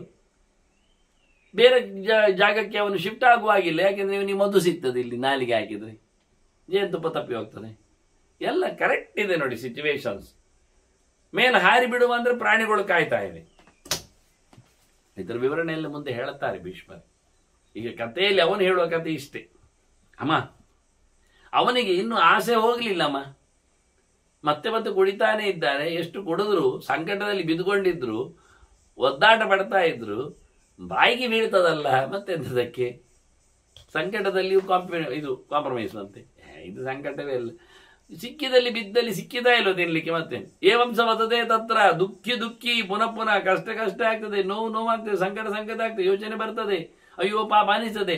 ಆದ್ರೆ ಬಹಳ ಗಮ್ಮತ್ತಿನಲ್ಲಿ ಬದುಕಬೇಕು ಅಂತ ಬದುಕ್ತಾನೆ ಇದ್ದಾನೆ ಒದ್ದಾಡದ. ನಾನು ಹೋಗಿ ಕೇಳಿದೆ ಅವನ ಹತ್ರ, ಇವ್ ಹೇಳುದು ಮಯಾಹತು ತದ್ವನಂ ತದ್ಧರಂ ದೇಯಂ ತವ ದಾಸ್ಯಾಮಿ ಚೇಚ್ಛಸಿ. ನಾನು ಹೋಗಿ ಕೇಳಿದೆ, ನಿನಗೆ ಬೇಕಾದ್ರೆ ಕೊಡ್ತೇನೆ. ತಸ್ಯಜ ಪ್ರಾರ್ಥಿತ ಸೋತ ದತ್ವಾ ಮುಕ್ತಿ ಮಮಾಪಸ. ಆಯ್ತು ಹೇಳುವನು ಕೊಟ್ಟು ಮೋಕ್ಷಕ್ಕೆ ಹೋದ, ಮತ್ತೆ ಬಿಡು. ನಿನಗೆ ಬೇಕಾ? ನೀ ಇಷ್ಟಪಡ್ತೀಯ ಆ ಧನ, ಆ ದುಡ್ಡು, ಆ ವೈಭವ ನಿನಗೆ ಬೇಕಾ? ಆ ನಮೂನೆಯ ದೇಹ ನಿನಗೆ ಬೇಕಾ? ಅಮ್ಮನಿಗೆ ಅರ್ಥ ಆಯ್ತು. ಸಾತ್ಯಕ್ವ ಅರ್ಥ ಸಂಕಲ್ಪಂ. ಹೌದು, ದುಡ್ಡು ಬೇಡ. ದುಡ್ಡಿದ್ರೆ ದೊಡ್ಡವನಾಗುವುದಿಲ್ಲ ಅನ್ನೋದು ಅರ್ಥ ಆಯ್ತು ಅವಳಿಗೆ. ಬಾಹ್ಯ ಧನ ಅಲ್ಲ ಅಂತ ಗೊತ್ತಾಯ್ತು. ವೈರಾಗ್ಯವನ್ನು ತಿಳಿದಿದ್ದಾಳೆ. ಜಗಾಮ ಪರಮಾನ್ ಗತಿ. ಅವಳು ಸಹ ಉತ್ತಮವಾದ ಗತಿಯನ್ನು ಪಡೆದು ಕತೆ ಮುಗಿಯಿತು. ಧರ್ಮರಾಜ ಕೇಳ್ತಾನೆ ಭೀಷ್ಮರ ಹತ್ರ, ಅಲ್ಲ ಅದರ ವಿವರಣೆ ಹೇಳಿ ಮಾರ್ಯಾರೆ, ಕತೆ ಚೆನ್ನಾಗಿದೆ, ಆ ಸಂಸಾರದ ಸ್ವರೂಪದ ವಿವರಣೆಯಲ್ಲಿ ಸ್ವಲ್ಪ ಹೇಳಿಬಿಡಿ, ಕತೆ ಏನಾಯ್ತು ಅಂತ. ನೋಡು, ಕತೆಯ ವೈಭವ ಏನು ಗೊತ್ತುಂಟ. ಮೊದಲು ಉಪಾಖ್ಯಾನವಿದಂ ಸರ್ವಂ ಮೋಕ್ಷ ವಿದ್ಭಿಹಿ ಉದಾರತಂ.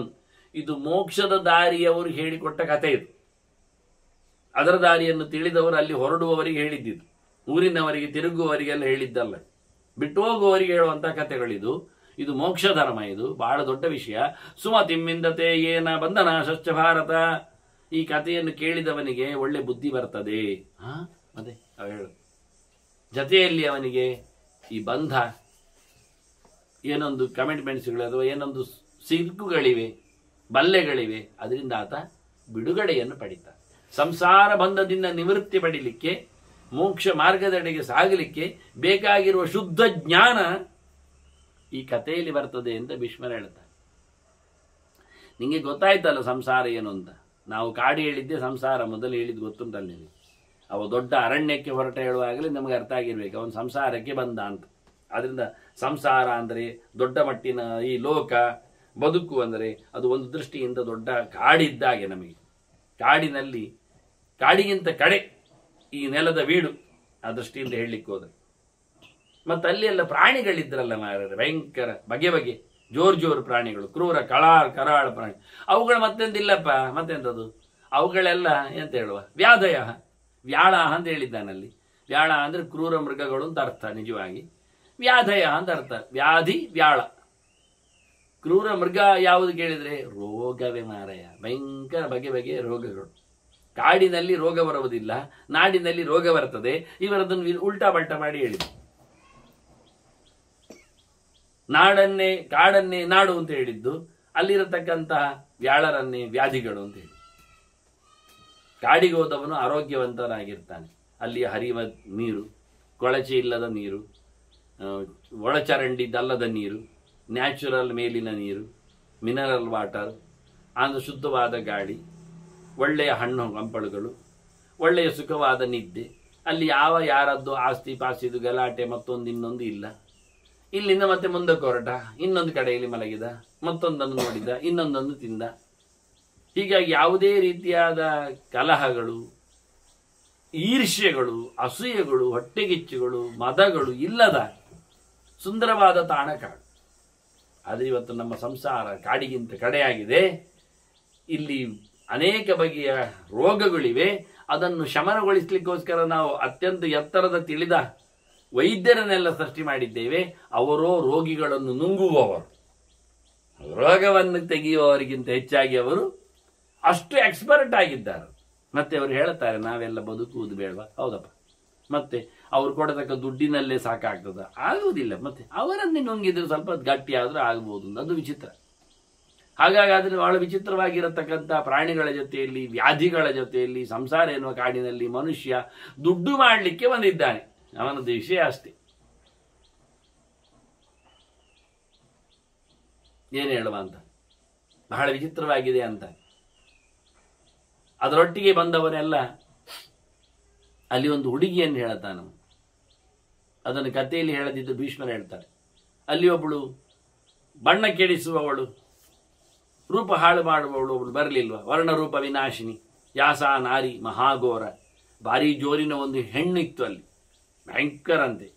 ಅದು ನೋಡಿಯೇ ನಮ್ಮ ಬಣ್ಣವನ್ನು, ನಮ್ಮ ವರ್ಣವನ್ನು, ನಮ್ಮ ರೂಪವನ್ನು, ನಮ್ಮ ಶಕ್ತಿಯನ್ನೆಲ್ಲ ಕೆಡಿಸ್ತಾ ಉಂಟು. ಅದು ಯಾರು ಕೇಳಿದ್ರೆ ತಾಮಾಹುಷ್ಟ ಜರಾಂ ಪ್ರಾಜ್ಞ, ಅದು ಮುದಿತನ ಅಂತ ಹೇಳ್ತಾನೆ. ಜರ ಅಂತ ಸ್ತ್ರೀಲಿಂಗದಲ್ಲಿ ಇರೋದ್ರಿಂದ ಅದು ನಿಧಾನಕ್ಕೆ ಸವಕಳಿ ನಮ್ಮ ಮನುಷ್ಯನ, ನಮ್ಮ ದೇಹದ, ನಮ್ಮ ಶಕ್ತಿಗಳನ್ನೆಲ್ಲ ಕ್ರಾಸ ಮಾಡ್ತಾ ಬರ್ತದೆ. ಪರಿಶ್ವಕ್ತಮೇಯ ಜಗತ್, ಅವಳು ಇಡೀ ಜಗತ್ತನ್ನು ತನ್ನ ತೆಕ್ಕೆಯಲ್ಲಿ ಅಪ್ಪಿಕೊಂಡು ಬಿಟ್ಟಿದ್ದಾಳೆ. ಯಾರು ಇದರಿಂದ ಹೊರಗೆ ಹೋದವರೇ ಇಲ್ಲ.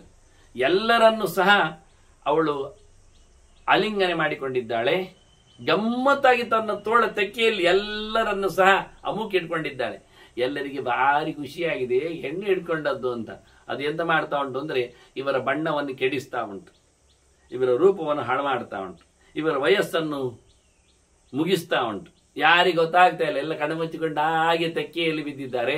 ಆ ತೆಕ್ಕೆಯ ಕೆತ್ತೆ ಅದು ಅಂದ್ರೆ ನಿಮ್ಗೆ ಅರ್ಥ ಆಗ್ಲಿಕ್ಕಿಲ್ಲ. ಅಕ್ಟೋಪಸ್ ಮನುಷ್ಯನನ್ನು ಹಿಡ್ಕೊಂಡ್ರೆ ಏನಾಗ್ತದೆ? ನಮ್ಗೆ ಭಾರಿ ಖುಷಿ ಆಯ್ತು ಹೇಳೋದ. ಅಮುಕಿ ಹಿಡಿದಿದೆ, 10 ಕೈಯಿಂದ ಅದು ನಮ್ಮನ್ನ ಅಮುಕಿದೆ.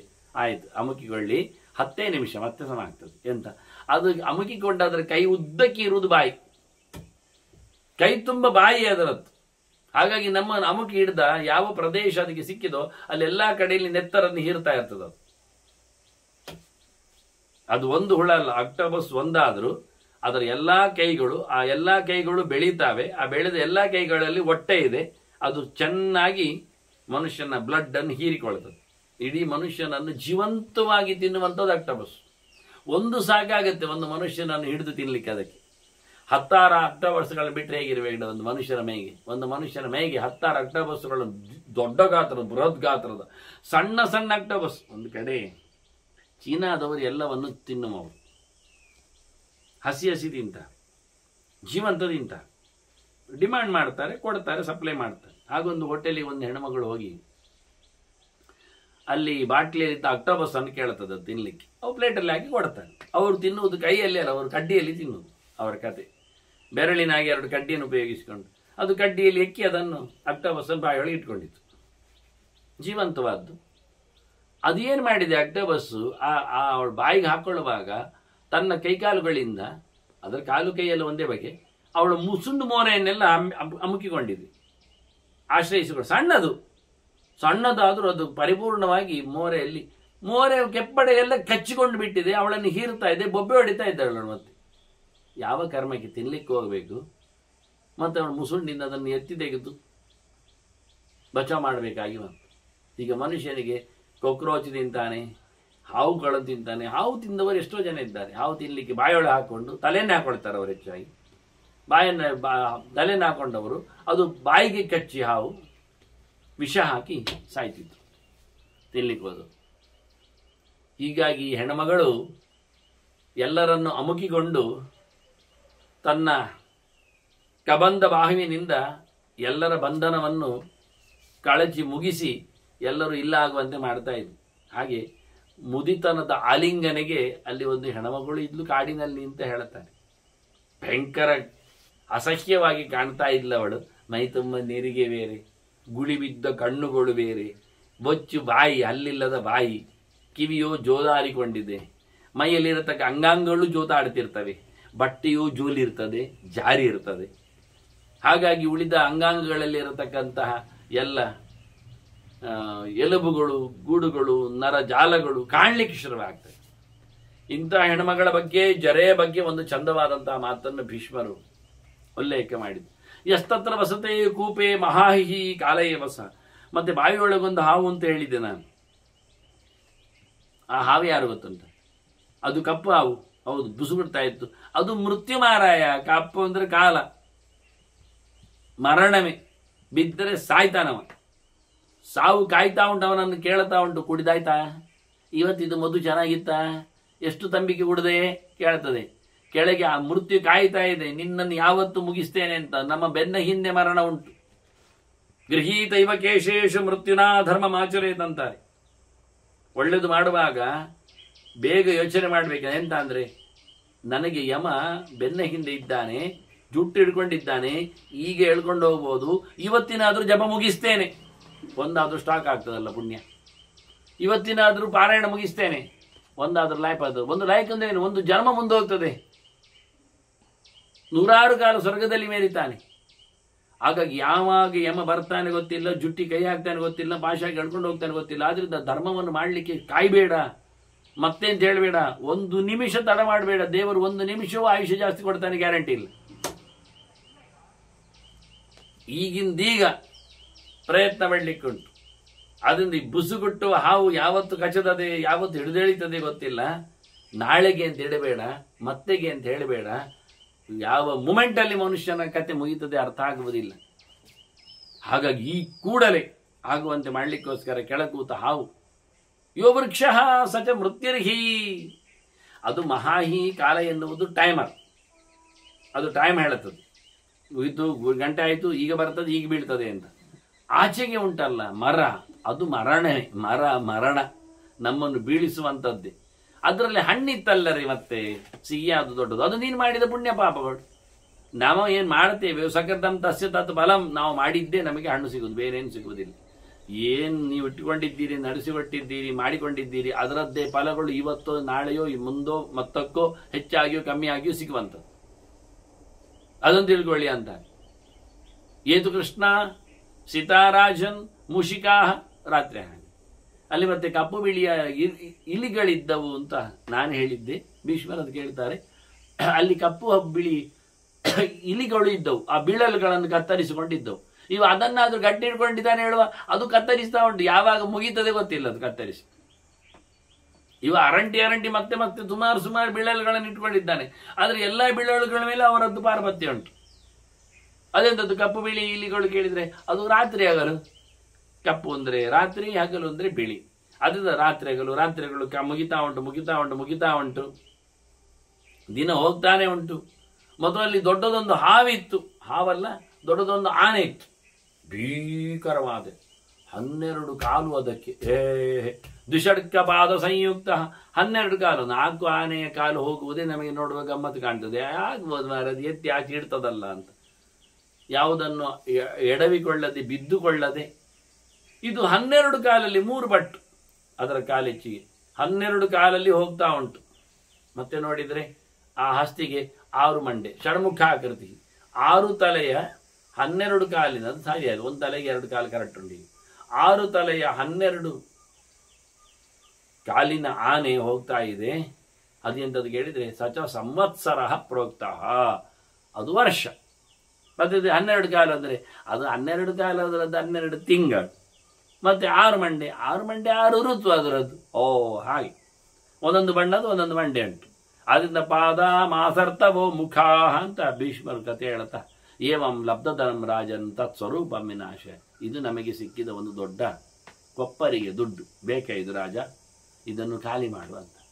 ಈ ದೇಹ ಈ ರೀತಿಯಾಗಿ ಲಂಬಮಾನವಾಗಿ ಸುಖವನ್ನು ಅನುಭವಿಸುವಂಥದ್ದು ದೊಡ್ಡ ಸಂಗತಿಯಲ್ಲ. ಇದು ನಮಗೆ ಪ್ರಕೃತಿ ಪಾಡುವ ಪಾಠ, ಇದು ವ್ಯವಸ್ಥೆಯ ಕತೆ. ಹಾಗಾಗಿ ಇದನ್ನು ಮುಗಿಸಿಬಿಡು. ಈ ದೇಹ, ಈ ದೇಹದ ಸುಖ, ಇದರ ಬದುಕು, ಇದರ ನಮೂನೆ, ಇದಕ್ಕಾಗಿ ಪರದಾಡದೆ ಇದರ ವಿನಾಶಕ್ಕಾಗಿ ಕತೆ ಮಾಡಿ. ದುಡ್ಡು ಇದೆ, ದತ್ತೇ ಧಾರಯತೆ ಚೈವ ಯತಸ್ಮಾತ್ ಕಾರಣ ಧನಂ. ನಮ್ಮನ್ನು ಹೊತ್ತಿದೆ, ನಮ್ಮಿಂದ ಇನ್ನೊಂದನ್ನು ಹೊತ್ತಿಸುತ್ತದೆ, ವ್ಯವಸ್ಥೆ ಮಾಡಿಸಿಕೊಡುತ್ತದೆ. ಅದರಿಂದ ನಮ್ಮ ಈ ದೇಹವನ್ನು ದುಡಿಸಿಕೊಳ್ಳುವಂತೆ ಮಾಡುವುದರಿಂದ, ಇದನ್ನೇ ದೇಹವನ್ನೇ ದೊಡ್ಡದಾಗಿ ದುಡ್ಡು ಅಂತಾನೆ ಜೀವನಿಗೆ. ಜೀವನನ್ನು ನಡೆಸಿಕೊಡುತ್ತದೆ, ಜೀವ ಅದನ್ನು ಹೊತ್ತುಕೊಂಡಿದ್ದಾನೆ. ಜೀವ ದೇಹವನ್ನು ಹೊತ್ತಿದ್ದಾನೆ, ದೇಹ ಜೀವನನ್ನು ನಡೆಸ್ತಾ ಇದೆ. ಈ ರೀತಿಯಾಗಿ ಇಬ್ಬರ ಧಾರಣೆ ಒಂದರ ಕಡೆಯಲ್ಲಿ ಆಗ್ತಾ ಇರುವುದರಿಂದ ಇದೇ ದೊಡ್ಡ ಧನ. ತದ್ಗಚ್ಚ ಚ ಅಮೃತಂ ಶುದ್ಧಂ ಹಿರಣ್ಯಂ ಅಮೃತಂತಪ. ಆದ್ದರಿಂದ ಈ ಧನ ದೊಡ್ಡ ಧನ ಅಲ್ಲ, ತಪೋಧನವೇ ದೊಡ್ಡ ಧನ. ತಪಸ್ಸೇ ಧನ ಆಗಬೇಕು. ದೇವರ ಎಚ್ಚರ ಆಗಲಿಕ್ಕೆ ನಾವು ನೋಡಬೇಕು. ಇದು ನಮ್ಮನ್ನು ಹೊತ್ತಾಕುವ ದುಡ್ಡು, ಹೊತ್ತುಕೊಳ್ಳುವುದಿಲ್ಲ, ಉದ್ಧಾರ ಮಾಡುವುದಿಲ್ಲ. ಅದು ಉದ್ಧಾರ ಮಾಡುವಂಥದ್ದು ದುಡ್ಡು ಅಂತ ಅರ್ಥ. ದತ್ತೇ ಧಾರೆಯತೆ ಚೈವ ಯತಸ್ಮಾತ್ ಕಾರಣಾತ್ ಧನಂ. ದುಡ್ಡು ಏನ್ ಮಾಡ್ತದೆ? ಹೊಂಡಕ್ಕಾಗುದಾದ್ರೆ ದುಡ್ಡು ಆಗ್ತದ? ಆಗುವುದಿಲ್ಲ.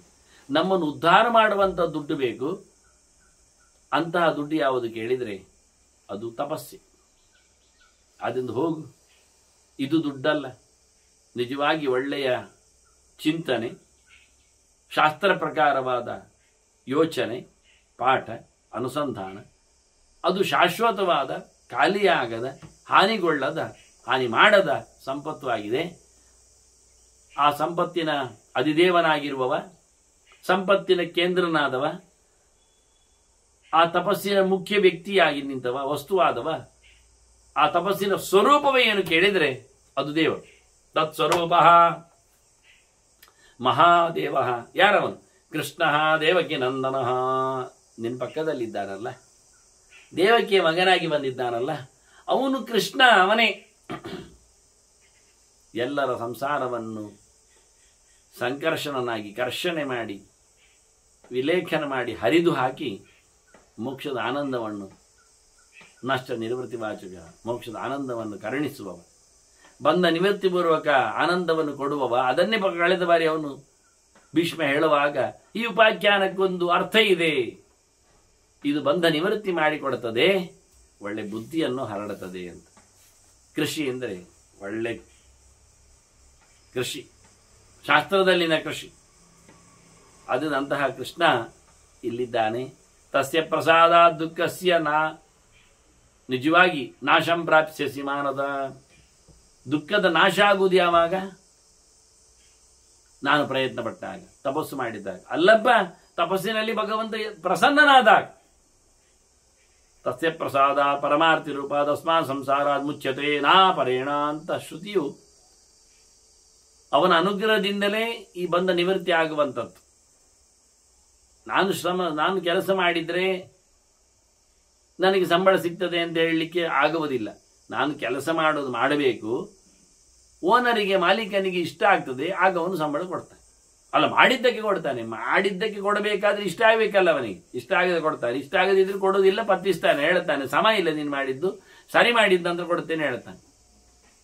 ಅಗ್ರಿಮೆಂಟ್ ಅಲ್ಲಿಯೂ ಸಹ ಪ್ರಸನ್ನತೆ ಅಗ್ರಿಮೆಂಟ್ ಉಂಟು. ಅವ್ರು ಹೇಳಿದ್ದಾರೆ ಇಷ್ಟು ಕೆಲಸ ಮಾಡಿದ್ರೆ ಪ್ರತಿ ತಿಂಗಳು ಇಷ್ಟು ಕೊಡ್ತೇನೆ ಅಂತ. ಅವ್ರು ಕೊಟ್ಟೆ ಕೊಡ್ತಾರೆ. ಮೊದಲೇ ಆ ಪ್ರಸಾದದ ಕಥೆ ಆಗಿದೆ ಮಾತುಕತೆಯಲ್ಲಿ. ನೀನು ಇಷ್ಟು ಚೆನ್ನಾಗಿ ಮಾಡುವಾಗ ನಾನು ಇಷ್ಟು ನಿನಗೆ ಚೆನ್ನಾಗಿ ಕೊಡುವುದು ಅಂತ. ಹೀಗಾಗಿ ಬಹಳ ಚಂದವಾಗಿ ಕಾರ್ಯವೇ ನಮಗೆ ಸಂಪತ್ತನ್ನಾಗಲಿ ಮೋಕ್ಷವನ್ನಾಗಲಿ ಕರುಣಿಸುವುದಿಲ್ಲ. ತಪಸ್ಸಿನಿಂದಲೇ ಮೋಕ್ಷ ಅಲ್ಲ, ತಪಸ್ಸಿನಿಂದ ದೇವರ ಅನುಗ್ರಹದಿಂದ ಮೋಕ್ಷ. ಮಧ್ಯೆಯಲ್ಲಿ ಪ್ರಸಾದ ಉಂಟೇ ಉಂಟು. ದೇವರ ಅನುಗ್ರಹ ಇಲ್ಲದೆ ದೇವರು ಅವನಿಗೆ ನಿನ್ನನ್ನು ಬಿಡುಗಡೆಗೊಳಿಸ್ತೇನೆ ಅನ್ನತಕ್ಕಂಥ ನೆಲೆಯಲ್ಲಿ ಅವನು ನಮ್ಮ ಮೇಲೆ ಅಭಿವರ್ಷಣೆ ಮಾಡದೇ ಇದ್ದರೆ ಆಗುವುದಿಲ್ಲ. ಪ್ರಸಾದ ಯಾವಾಗ ಆಗ್ತದೆ? ಯಾವ ಜನ್ಮದಲ್ಲಿಯೂ, ಯಾವುದು ಕರ್ಮ ಮುಗಿದಾಗಲೂ. ಅದು ದೇವರ ಹತ್ತಿರ ಇರೋದು ವಿಷಯ. ಅದನ್ನು ಮಾಡಬೇಕಾದ್ದು ನಾವು ಮಾಡಿದ ನಂತರದಲ್ಲಿ ಭಗವಂತನ ಪ್ರಸಾದ ಎನ್ನುವುದು ಮಾಡಿದ್ದಕ್ಕೆ ಲಭ್ಯ ಎನ್ನುವುದು ಸತ್ಯವೇ. ಅದರ ನಂತರದಲ್ಲಿ ಪರಮೋಚ್ಚವಾದ ಆನಂದವನ್ನು ಪಡೆಯಲಿಕ್ಕೆ ಆಗ್ತದೆ. ಅದನ್ನು ದಸ್ಯ ಪ್ರಸಾದಾತ್ ದುಃಖಸ್ಯ ನಾಶಂ ಪ್ರಾಪ್ಸ್ಯಸಿ ಮಾನದ. ಅಂತಹ ಶಾಸ್ತ್ರ ಹೇಳಿದಂತೆ ಅಧಿಕೃತವಾಗಿ ವ್ಯವಸ್ಥಿತವಾಗಿ ಮಾಡಿರತಕ್ಕಂತಹ ವಿಶೇಷವಾದಂತಹ ಅನುಷ್ಠಾನಗಳಿಂದ ಭಗವಂತ ನಮ್ಮ ದುಃಖವನ್ನು ಹೋಗಲಾಡಿಸ್ತಾನೆ. ಭಗವಂತನು ಏಕಃ ಕರ್ತ ಸ ಕೃಷ್ಣಶ್ಚ, ಒಬ್ಬನೇ, ಯಶೇವ ಕರೋತಿ, ಮತ್ತು ಯಾರು ಮಾಡುವುದಿಲ್ಲ, ಸ್ವತಂತ್ರ ಇದ್ದಾನೆ, ಎಲ್ಲರಿಂದ ಎಲ್ಲ ಕರ್ಮಗಳನ್ನು ಮಾಡಿಸ್ತಾನೆ ಅವನಿಗಾಗಿ, ಅದು ಅವರವರ ಉದ್ಧಾರಕ್ಕಾಗಿ. ಆದ್ರಿಂದ ಅವನು ಎಲ್ಲರಿಗೂ ಜ್ಞಾನಿನಾಂ ಪರಮಾಗತಿ, ಎಲ್ಲ ತಿಳಿದವರಿಗೂ ಪರಮೋಚ್ಚನಾದಂತಹ ಆನಂದವನ್ನು ಕೊಡುವ ಒಬ್ಬನೇ ಒಬ್ಬ ಯಾರು ಅಂದರೆ ದೇವರು, ಅವನೇ ಕೃಷ್ಣ. ಇದಮಾಶ್ರಿತ್ಯ, ಈ ಕೃಷ್ಣ ಎನ್ನುವ ಅವನ ತಪಸ್ಸು ಎನ್ನುವ ಸಂಪತ್ತನ್ನು ಆಶ್ರಯಿಸಿಕೊಂಡೇ ದೇವೇಂದ್ರ ದೇವಾಹ ರುದ್ರಾಹ ತತ ಅಶ್ವಿನೌ ಸ್ವೇ ಸ್ವೇ, ಇಂದ್ರನಾಗಲಿ, ಅದಕ್ಕೂ ಮೇಲಿರತಕ್ಕಂಥ ರುದ್ರನಾಗಲಿ, ಇನ್ನೂ ಮೇಲಿರತಕ್ಕ ಚತುರ್ಮುಖನೇ ಆಗಲಿ, ಅಥವಾ ಇನ್ನಿತರರು ಸೂರ್ಯಾದಿಗಳು ಅಶ್ವಿನ್ಯಾದಿಗಳು ಲೋಕದಲ್ಲಿ ಈ ಎಲ್ಲ ಹೆಸರು ಹೇಳುವಲ್ಲಿ ಭೀಷ್ಮರು ನಕುಲ ಸಹದೇವನನ್ನು, ಅರ್ಜುನನನ್ನು, ಜೊತೆಯಲ್ಲಿ ಭೀಮಸೇನನನ್ನು, ಇವರನ್ನೆಲ್ಲನ್ನು ಗಮನಿಸಿದ್ದಾರೆ. ಹಾಗಾಗಿ ಈ ಶಬ್ದಗಳನ್ನು ಹೇಳ್ತಾರೆ. ಆದ್ದರಿಂದ ಇವರೆಲ್ಲರೂ ಸಹ ಸ್ವೇ ಸ್ವೇ ಪದೇ ವಿವಿಶಿರೇ, ಅವರವರವರ ಅಧಿಕಾರದಲ್ಲಿ ಮೆರೀತಾ ಇದ್ದಾರೆ, ಕೆಲಸ ಮಾಡ್ತಾರೆ. ಯಾರ ಅನುಗ್ರಹದಿಂದ? ದೇವರ ಅನುಗ್ರಹದಿಂದ. ಭುಕ್ತಿ ಮುಕ್ತಿ ವಿದೋ ಜನ, ಎಲ್ಲ ಮನುಷ್ಯರು, ಜನನವಂತರು, ಹುಟ್ಟಿ ಬಂದವರು ಎಲ್ಲ ಆರಾಮವಾಗಿ ಮೋಕ್ಷವನ್ನು, ಈ ಲೋಕದ ಸಂಸಾರದ ಭೋಗವನ್ನು ವಿಶೇಷವಾಗಿ ಬಹಳ ಚೆನ್ನಾಗಿ ಇಹಾಮೂತ್ರವಾದ ಫಲ ವೈಶಿಷ್ಟ್ಯಗಳನ್ನೆಲ್ಲ ಪಡೀಲಿಕ್ಕೆ ಕಾರಣ ಇದು ಕೃಷ್ಣ. ಇವನೇ ಎಲ್ಲವನ್ನು ಮಾಡುವುದು, ಇವನೇ ಫಲ ಕೊಡುವುದು, ಕೊಡದಿರುವುದು, ದುಡಿಸಿಕೊಳ್ಳುವುದು, ಇವೆಲ್ಲವೂ ಸಹ ಅವರವರ ಯೋಗ್ಯತೆಯಂತೆ ಆಗುವಂಥದ್ದನ್ನು ಕೃಷ್ಣ ಮಾಡಿಸ್ತಾನೆ, ಮಾಡಿದ್ದಾನೆ ಅಂತ ಹೇಳುವ ಮೂಲಕ ಕೃಷ್ಣನ ಮತ್ತೊಂದಿಷ್ಟು ವೈಭವದ ಎಡೆಗೆ ಭೀಷ್ಮರು ಕೃಷ್ಣ ಚರಿತೆಯರಿಗೆ ಈ ಮೋಕ್ಷ ಧರ್ಮ ಎಲ್ಲಿ ಉಂಟು ಕೇಳುವಾಗ ಎಲ್ಲಿಯೋ ಓಡಿಕೊಂಡು ಹೋಗಿ ಎಲ್ಲಿಯೋ ನೋಡಿಕೊಂಡು ಮೋಕ್ಷವನ್ನು ಪಡೆಯುವುದಲ್ಲ, ಕೃಷ್ಣ ಸೇವೆಯಲ್ಲಿಯೇ ಮೋಕ್ಷ ಎನ್ನುವ ಹೇಳಲಿಕ್ಕೋಸ್ಕರ ಮತ್ತೆ ಅಲ್ಲಿಗೆ ಎಳೆದು ತಂದು ಕೃಷ್ಣನ ಪಾರಮ್ಯದ ಮೋಕ್ಷೋಪಯೋಗಿಯಾದ ಜ್ಞಾನ, ಕೃಷ್ಣನ ಎತ್ತರ ಚಿಂತನೆ, ಅದಿಲ್ಲದಿದ್ದರೆ ಆಗುವುದೇ ಇಲ್ಲ. ಹಾಗಾಗಿ ಅಂತಹ ಕೃಷ್ಣನ ಬಗ್ಗೆ ಮತ್ತೊಂದಿಷ್ಟು ಬಹಳ ಸುಂದರವಾದ ಚಿಂತನೆಯನ್ನು ಭೀಷ್ಮರು ನೀಡ್ತಾ ಇದ್ದಾರೆ. ಅದನ್ನು ಮತ್ತೆ ನಾವು ಸೇರಿದಾಗ ಅನುಸಂಧಾನಕ್ಕೆ ತರುವ ವಂದನೆಗಳೊಂದಿಗೆ ಶ್ರೀಕೃಷ್ಣ ನಾರಾಯಣ ನಾರಾಯಣ ನಾರಾಯಣ.